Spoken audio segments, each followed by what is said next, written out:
नमस्कार साथियों, स्वागत है आपका study path with Ritu YouTube channel पर। जैसा कि अपने लोक देवता जो है वो चल रहे थे और लोक देवताओं में अपन ने गोगा जी कंप्लीट कर लिया था, बाबूजी कर लिया था, हड़बूजी, सांखला और मेघाजी जो मांगलिया है, ये चार जो पंच पीर है उसमें अपने ये चार कंप्लीट हो चुके थे। और अब अगला जो लास्ट जो पंच पीर है उनमें बचते हैं रामदेव जी। तो रामदेव जी जो है वो आज अपन कंप्लीट करेंगे। अपना जो टॉपिक है वो स्टार्ट होने से पहले मैं आपको ये बता दूं कि अपने जो अपन जो भी लिखवाते हैं वो आप नोट डाउन करते चलिए। नोट्स अपने खुद के बनाइए, ये मत डिपेंड रहो कि पीडीएफ मिल जाएगी या मैं किसी से नोट्स ले लूंगा। जो चीज आप खुद से लिखोगे ना वही चीज आपको याद होगी। एक बार अपन साथ पढ़ लेंगे, एक बार आप अपने नोट्स बनाओगे तो वो रिटर्न में हो जाएगा, एक बार उसको अपन रिविजन में लेंगे ना तो वो चीज अच्छे से याद होती है। तो नोट्स जो है वो अपने खुद के बनाओ ताकि आपके दिमाग में एक बार में ही अपन पढ़ते चलते हैं ना, लिखते हैं उस चीज को तो अच्छे से याद होती है। तो साथ ही साथ नोट्स भी बना लिया करो। अपन थोड़ा गैप दे देंगे और फिर अपने जो पांचवें पंच पीर आते हैं वो आते हैं रामदेव जी।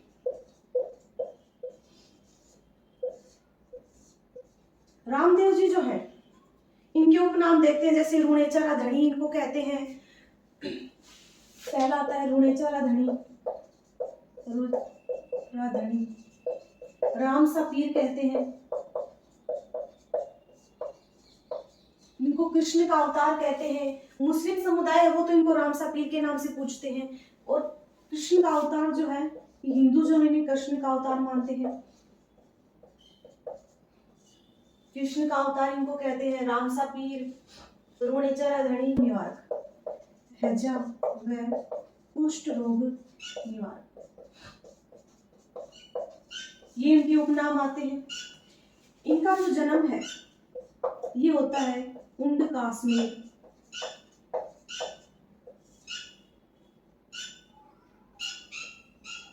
उंडकास में जो है इसमें इनका जन्म होता है और ये पड़ता है बाड़मेर में। उंडकाश्मीर में इनका जन्म होता है। फिर इन्हें क्या है कि इनका जो रामदेव जी जो है इन्हें सांप्रदायिक सद्भावना का प्रतीक मानते हैं। सद्भावना का प्रतीक।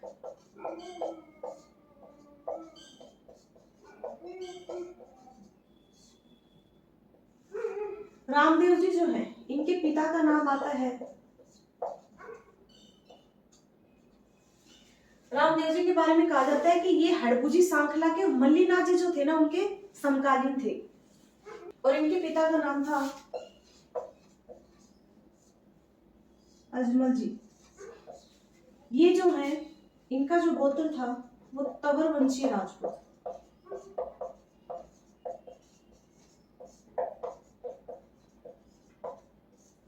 इनकी जो माता थी उनका नाम था मेणादे।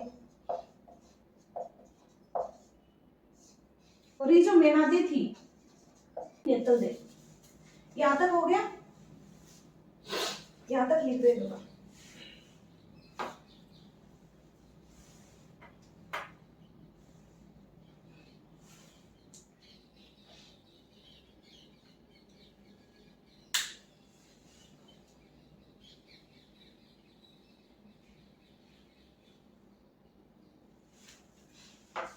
चलो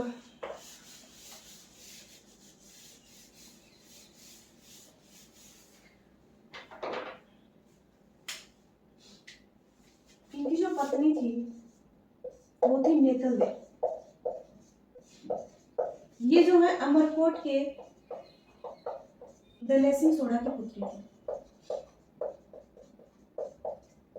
सोढ़ा। इनके भाई का नाम आता है विरमदेव।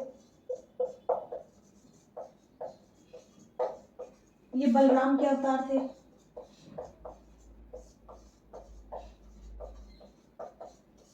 इनकी बहन आती है सुगनाबाई।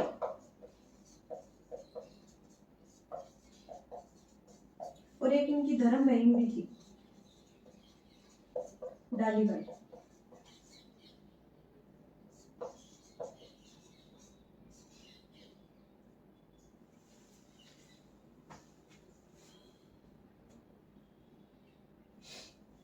इनके जो गुरु थे ना वो थे बालीनाथ। ये लिख लो, फिर आगे देखते हैं।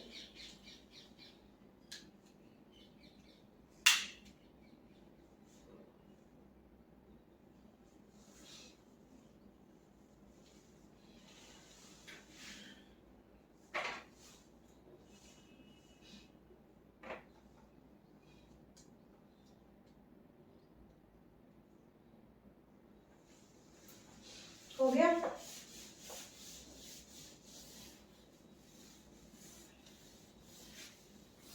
फिर अपन देखते हैं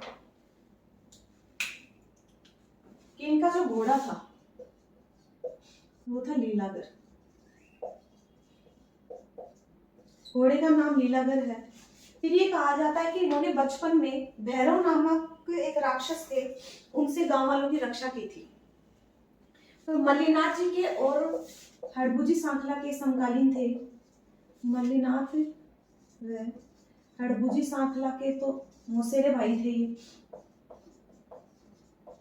सांखला के समकालीन। और मल्लीनाथ जी जो है, इन्होंने इनको एक गांव भेंट किया था। मल्लीनाथ जी हड़बूजी सांखला के समकालीन थे और मल्लीनाथ जी जो है, इन्होंने इनको पोखरण गांव जो है वो भेंट स्वरूप दिया था। रुणेचर नगर जो है वो इन्होंने बसाया था। और इनका एक ग्रंथ आता है 24 बणियां।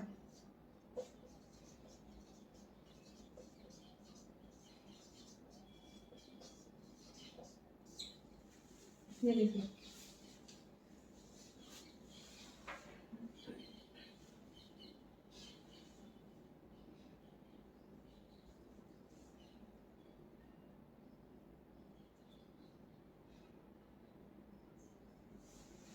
इनका जो घोड़ा है इसे नीला घोड़ा भी बोलते हैं।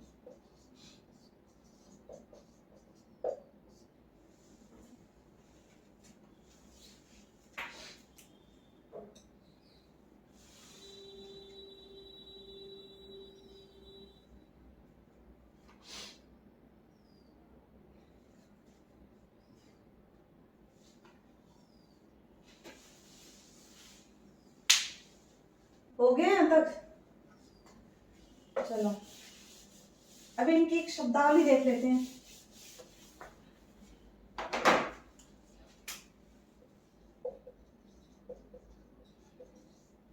पहला था पर्चा। पर्चा क्या है कि इनकी जो ये शक्ति का परिचायक है।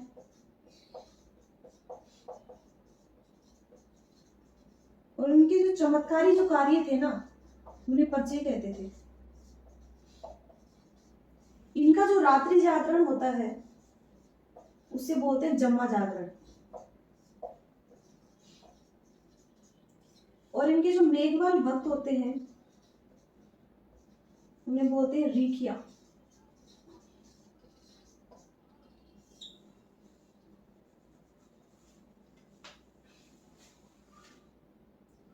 लिख लो।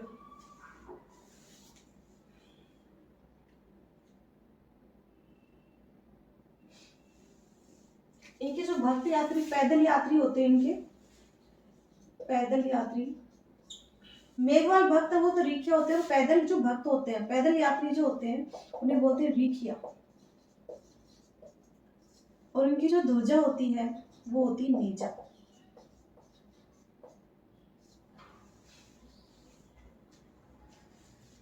लिख लो।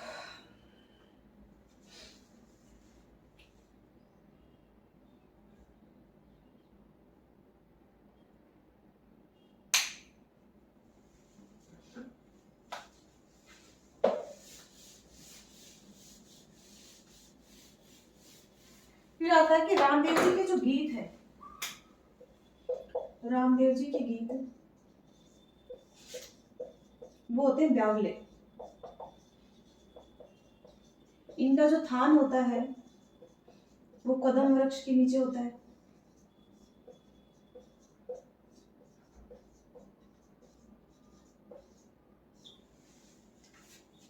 फिर अपन ये देखते हैं इनके जो मंदिर है उनमें पहला आता है रामदेवरा। रुणेचा जैसलमेर में।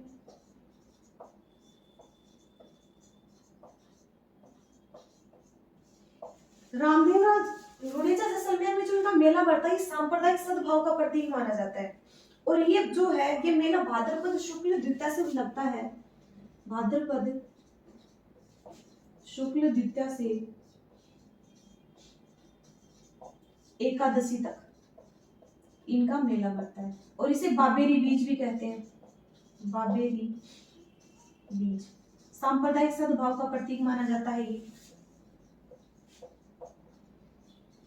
सांप्रदायिक सद्भाव का प्रतीक।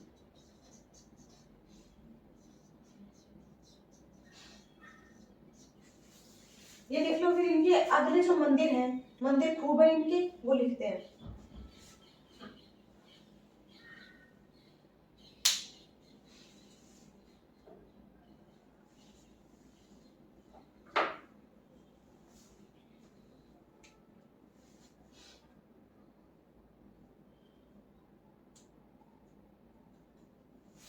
हो गया।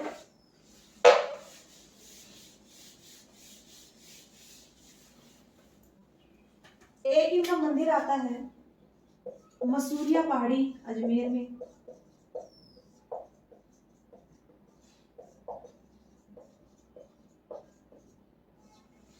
एक छोटा रामदेवरा आता है गुजरात में।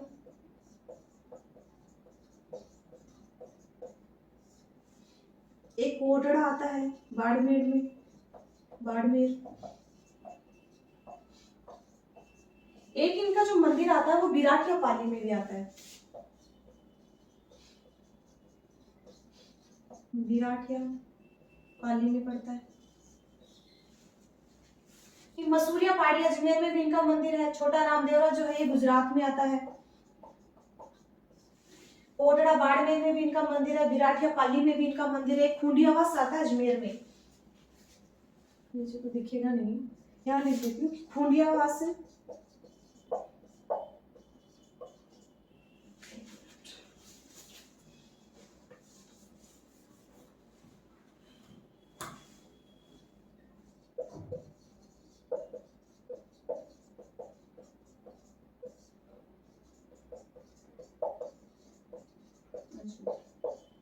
ये वाला जो मंदिर है इनका खूंडियावास अजमेर में, इसे राजस्थान का छोटा रामदेवरा कहते हैं, राजस्थान का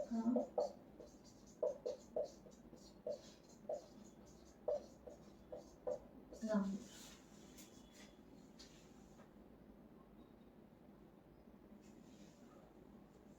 एक इनका सुरता खेड़ा चित्तौड़ में भी आता है। हर जगह मिल जाएंगे रामदेव जी के मंदिर।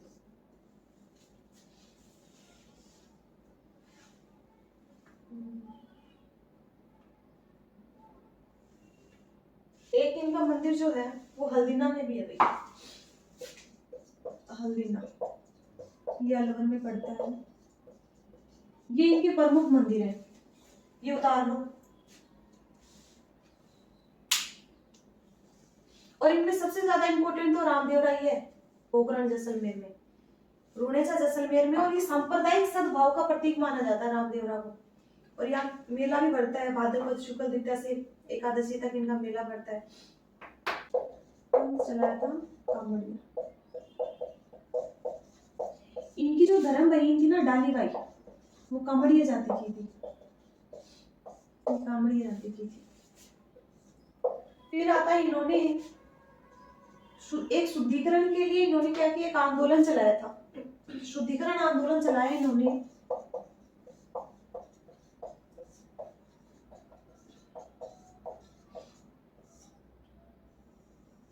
इनके शिष्य आते हैं,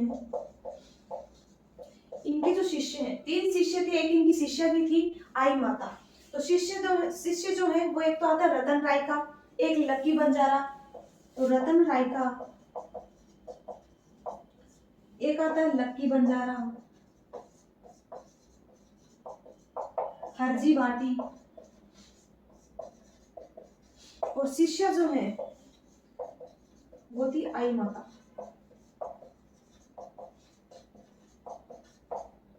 इन्होंने आई पंथ चलाया था।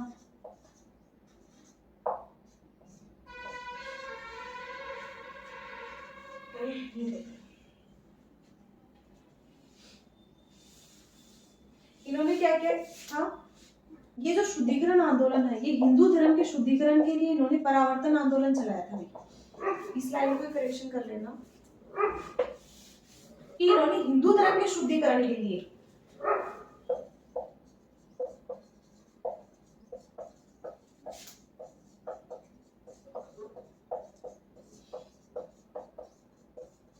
परावर्तन आंदोलन चलाया था।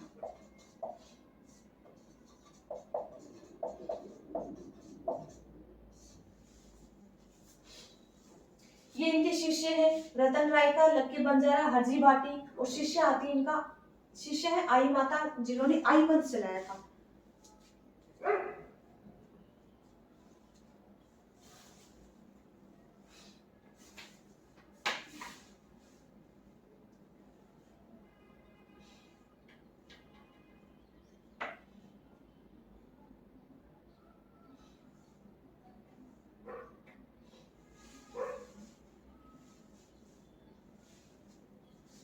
हो गया।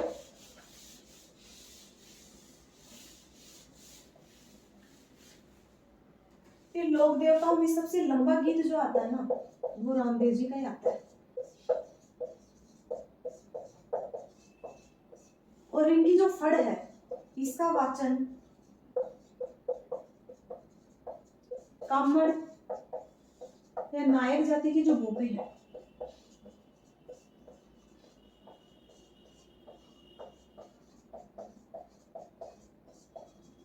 रावण हतावादे यंत्र के साथ,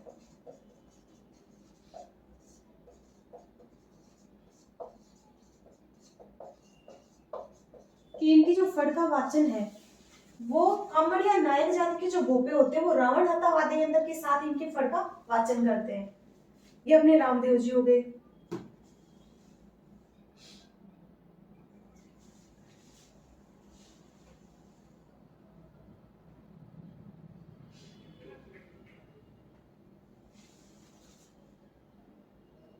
एक आता है कि इन्होंने भाद्रपद शुक्ल एकादशी को रुणेचा में राम सरोवर का जो तट था उसकी पाल के ऊपर इन्होंने समाधि ली थी।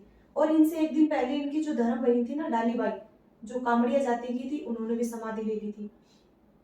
यानी कि अपनी बहन के एक दिन बाद इन्होंने समाधि ली थी। ये लिख लेते हैं कि रामदेव जी जो हैं, इन्होंने भाद्रपद शुक्ल एकादशी को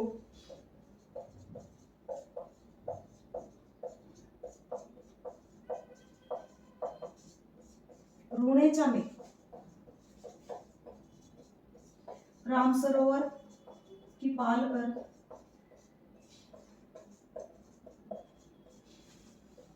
समाधि ली। और इनसे एक दिन पहले ही इनकी जो बहन थी डालीबाई, उन्होंने भी समाधि ली थी। यानी कि भाद्रपद शुक्ल दशमी को इनकी जो बहन थी डालीबाई, इन्होंने समाधि ले ली थी। ये अपने रामदेव जी हो गए। ये लिख लो।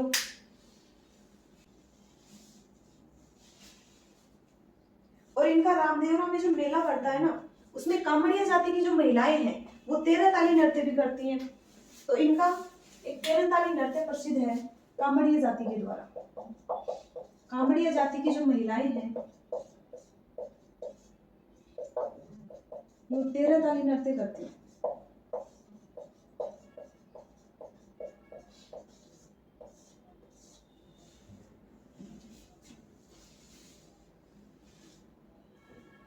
ये अपने पंचवीर जो हैं ये कंप्लीट हो गए हैं।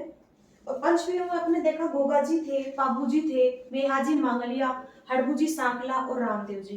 अब इनमें जो क्वेश्चन पूछते हैं ना, वो ये इनसे कभी पुटअप हो जाता है कि पंचवीरों में शामिल नहीं है, तो वो तेजा जी का नाम जरूर देते हैं इसमें, ताकि अगले वाला जो स्टूडेंट है वो कंफ्यूज इस चीज में होगा कि भाई हाँ तेजा जी भी हो सकते हैं। तो तेजा जी जो है वो पंचवीर में नहीं है। अब पढ़ेंगे अपन तेजा जी के बारे में।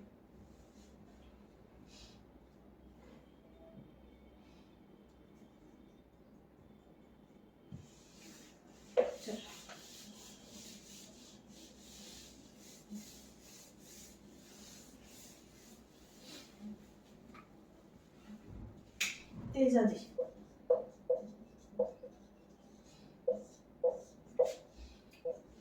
उन्हें काला बाला के देवता कहते हैं।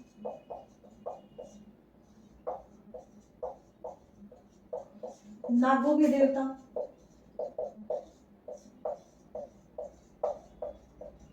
कृषिकार्यों के देवता,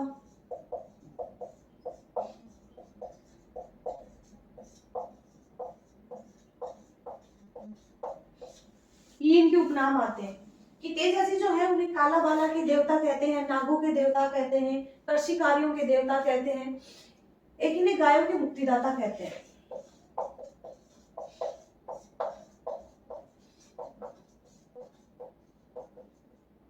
इनका जो जन्म होता है वो खड़नाल नागौर में होता है।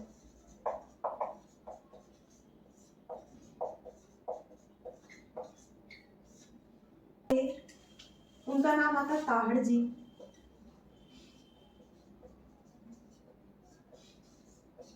माता आती है इनकी राम कुंवरी।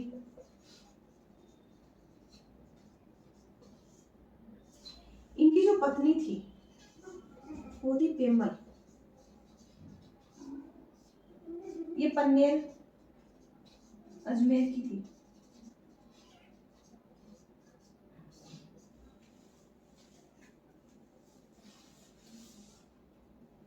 ये लिख लो।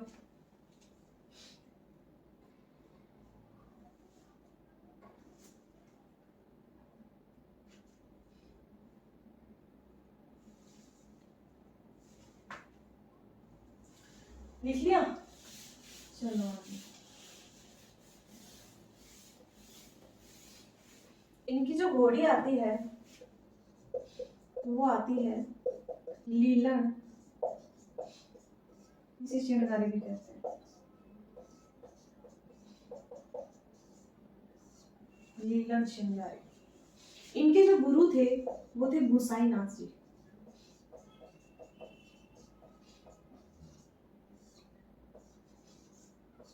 इनका जो प्रतीक आता है वो आता है तलवार लिए अश्वरोही।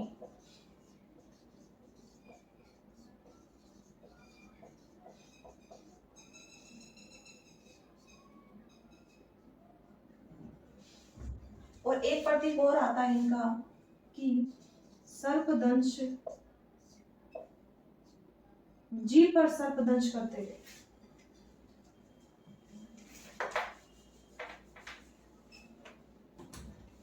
जीभ पर सर्पदंश करते हुए मूर्ति आती है या नहीं थी।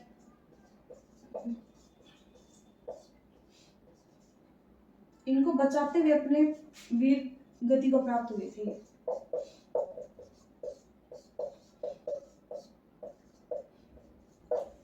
मेर के जो मीणा थे, मेर की मीणाओं से इन्होंने लाचार गुजरी की गायों को मुक्ति दिलाई थी।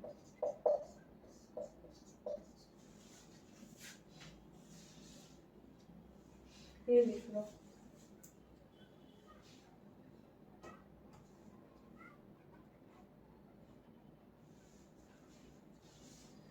याद तक हो गया?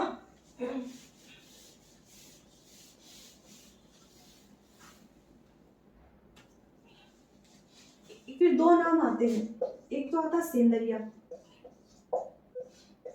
अजमेर, जहां तेजाजी को सर्प ने डसा था। एक आता सुरसुरा, ये भी अजमेर में आता है। यहाँ इनको क्या है, इनकी मृत्यु होती है।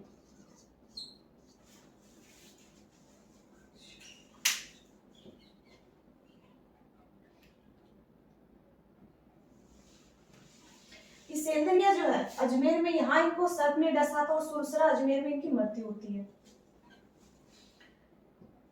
ये कहा जाता है कि जो तेजाजी थे वो क्या करते हैं कि एक बार हल लेके खेत पे गए हुए थे, खाने का वेट कर रहे थे। भाभी माँ जो है वो खाना लाने में लेट हो गई थी। ये क्या करते हैं कि जैसे भाभी जी को पूछते हैं कि भाभी जी आज तो खाना लाने में इतनी लेट कैसे हुई, तो इनकी भाभी जो है उन्हें ताना देते हुए कहती हैं कि खुद की लुगाई है, वो तो पी बैठी है और मेरे को तो मांगा जी मैं। तो इनको गुस्सा आता है, ये गुस्से में लाल लाल पीले हो गए और घर जाते हैं। तो घर जाते हुए इनकी माँ इनको काफी रोकने की कोशिश करती है, लेकिन ये क्या है कि ससुराल के लिए निकल जाते हैं। इनकी माँ को एक ज्योतिषी ने भविष्यवाणी भी कर देती कि आज कुछ अनहोनी होने वाली है माता जी। ये जैसे ही घर से ससुराल के लिए निकलते हैं पन्नेर अजमेर के लिए, तो इनको क्या है, वहां जाते ही इनकी सासू माँ जो है वो गाय का दूध निकाल रही थी। गाय जो है वो इनको देखकर दूध की बाल्टी की लात मार देती है। तो सासू देखकर बोली कि आपने बटे हुआ रहे हैं। वो क्या करती है कि उनको गाली निकालना स्टार्ट कर देती है। फिर बटे हुए जो उनको गुस्सा आता है, तेजा जी वापस जाने लगते हैं। तो उनकी जो वाइफ थी पेमल, वो उन्हें पहचान जाती है कि ये जो है ये तो तेजा जी हैं। तो वो क्या करती है, अपनी सहेली थी उसको क्या करती है कि बेचती है लाछा गुजरी को कि जाओ आप उनको मनाओ। लाछा गुजरी उनको खूब मनाती है, लेकिन वो मानते ही नहीं है। वो कहते हैं नहीं अब तो मैं नहीं जाऊं। फिर वो लाछा गुजरी के अनुरोध के ऊपर उनके घर पे रुक जाते हैं। लाछा गुजरी की गाय जो है वो रात के टाइम पे मेर की मीणा ले जाते हैं। फिर लाछा गुजरी उनसे अनुरोध करती है कि मेरी गायों को बचाओ। फिर वो क्या है कि मेर की मीणाओं से उनकी गायों को बचाने के लिए चले जाते हैं। मंडावरिया में मेर की मीणाओं से युद्ध होता है, गायों को बचा भी लाते हैं। लेकिन क्या होता है, जैसे घर पहुंचते हैं तो उन्हें पता चलता है कि एक गाय का बछड़ा तो रह गया। अब वापस जाते हैं। जैसे ही वापस जाने लगे तो एक जंगल में आग लग रही थी और वहां पे क्या था कि एक सांप जल रहा था। तो इन्होंने तो भाई अच्छा काम ही किया था, उस सांप को निकाल के एक साइड में रख दिया। लेकिन उस सांप को गुस्सा आ गया, सांप उसे डसने लगा। तो तेजा जी ने कहा रुक रुक, एक बार मेरे को गाय का बछड़ा बचा के लेके आना है, उसके बाद में मैं तेरे पास जरूर आऊंगा। चले जाते हैं, गाय का बछड़ा बचा के ले भी आते हैं। फिर उन्हें याद आता है कि मैंने तो सांप को वचन दिया था कि मैं जरूर आऊंगा। वो जाते हैं क्योंकि वो गंभीर घायल हो जाते हैं। जाते हैं सांप के पास, तो सांप को कहते हैं, और सांप देखता है कि आपकी तो कोई ऐसी जगह ही नहीं बच रही जहां पे मैं डसूंगा। फिर तेजा जी कहते हैं नहीं, एक जगह बच रही है अभी भी, वो मेरी जीभ। जीभ पे उसने डसने के लिए बोला तो सांप जो है उन्होंने उन्हें वरदान दिया कि आप सांपों के देवता के नाम से ही जाने जाओगे। ये अपने तेजा जी इतने महान थे, अपने तेजा जी।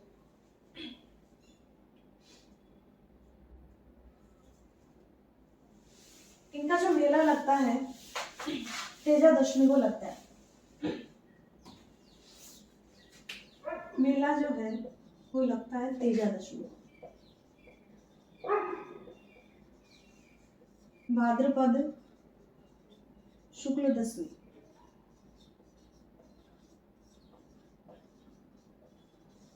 यहाँ इनका मेला लगता है तेजा जी का।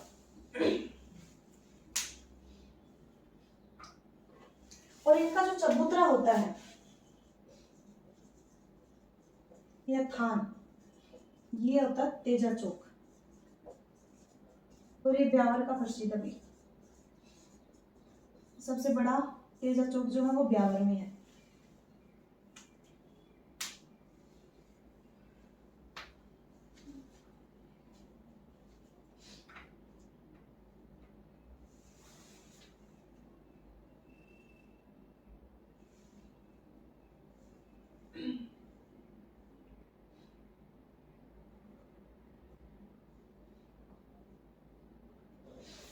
फिर इनके मंदिर देखते हैं।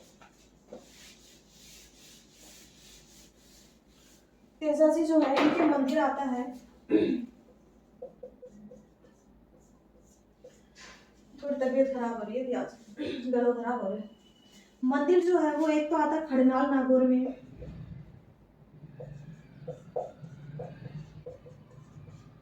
एक परबतसर नागौर में आता है,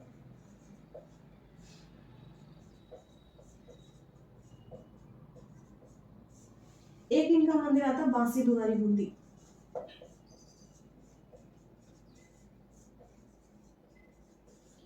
बांसी दुआरी बूंदी में एक मंदिर आता है इनका भावता अजमेर।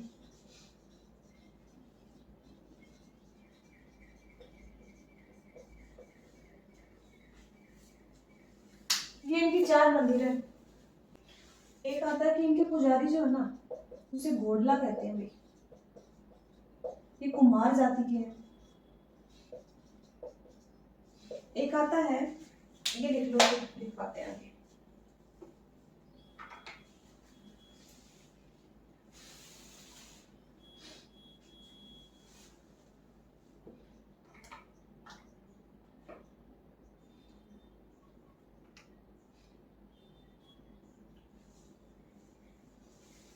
हो गया।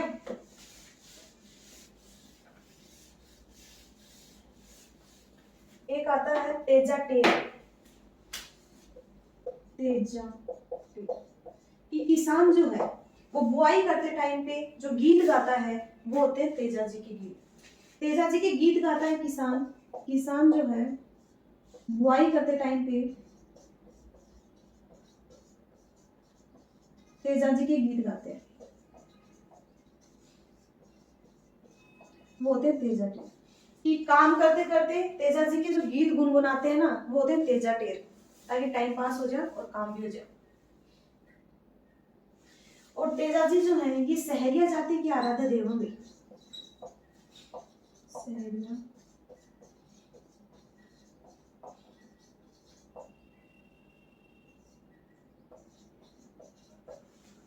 सहरिया जाति का मेला बढ़ता है सीताबाड़ी बारा में।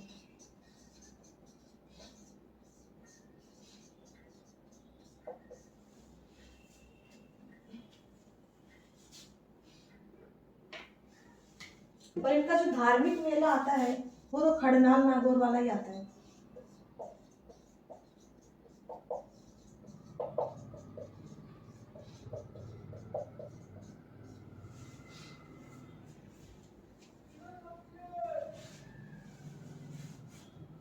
एक आता है कि वीर तेजा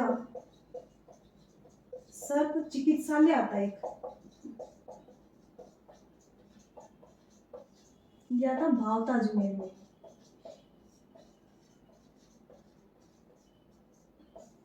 ये कहा जाता है कि सर्पदंश के इलाज के लिए सबसे पहले गोबर की राख का प्रयोग और गोमूत्र का प्रयोग जो है वो सबसे पहले तेजा जी ने किया था।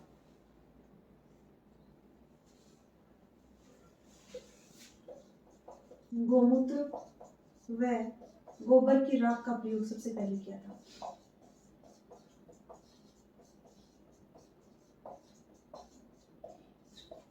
सर्पदंश की।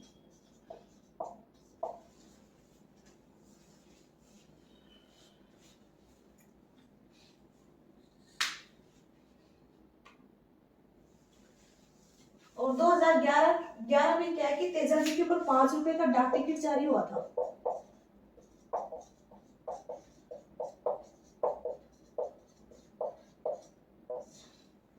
तेजा जी के ऊपर 2011 में 5 रुपए का डाक टिकट जारी होता है।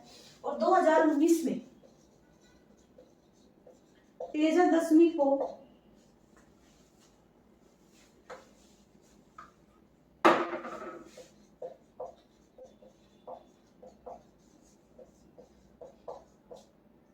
राजकीय अवकाश घोषित किया गया कि तेजा दशमी के दिन राजकीय अवकाश होगा, सरकारी छुट्टी।